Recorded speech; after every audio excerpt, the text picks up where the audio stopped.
Recently, I happened to come across a reel on Facebook. I wasn't familiar with the person who posted it. He wasn't a Facebook friend of mine, and I'm not really sure why I decided to listen to it, but for some reason I pressed play. The young man in the video posed the following question to the artificial intelligence on his phone. If you were the devil, how would you keep people as far away from God as possible without them realizing it? The answer the artificial intelligence gave to this question felt eerily familiar. Here was the response. If I were the devil, and I wanted to keep people as far away from God as possible without them realizing it, I wouldn't do it by outright denial. That's too obvious.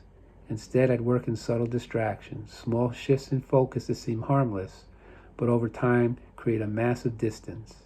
I'd make people obsessed with this life, their ambitions, their desires, their status, not by telling them to abandon faith, but by making them too busy for it. I'd fill their time with constant noise, social media scrolling, endless entertainment, mindless consumption, until silence becomes uncomfortable and self-reflection feels impossible. I'd make instant gratification the ultimate goal. I'd make sin feel like self-expression, like freedom, like something to be proud of. I'd reframe obedience to God as oppression and rebellion as liberation. I'd make them think they were too intelligent to submit, too modern to follow divine guidance. I'd make worship feel like a burden instead of a refuge, and acts of devotion seem outdated.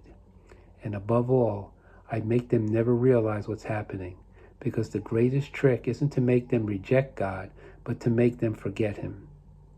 It seems to me that our world today is very much like the one described in the video, a world so busy and distracted that's not only lost sight of what's most important, our love and devotion to God, but sadly, for many, the very existence of God.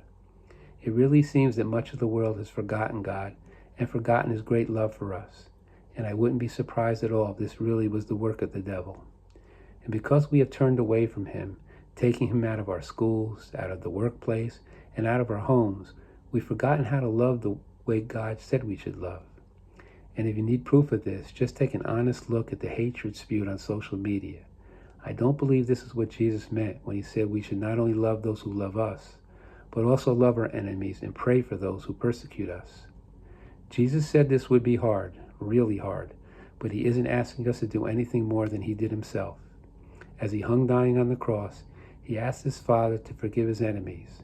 After all He had been through, He could have very well asked instead that they all be punished.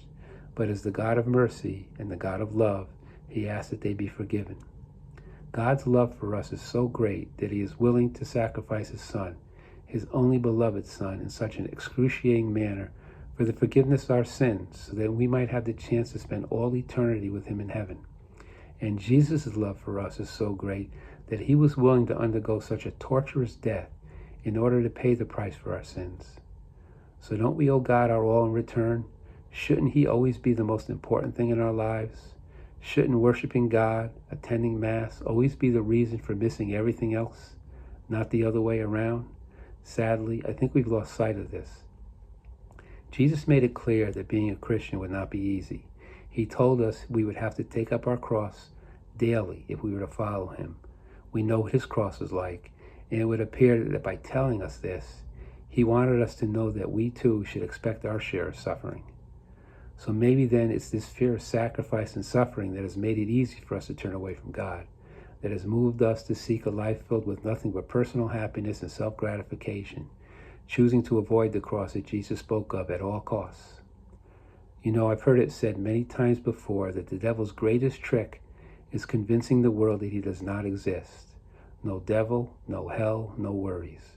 But honestly, this diabolical scheme of getting the world to forget about God may turn out to be just as destructive, maybe even more so.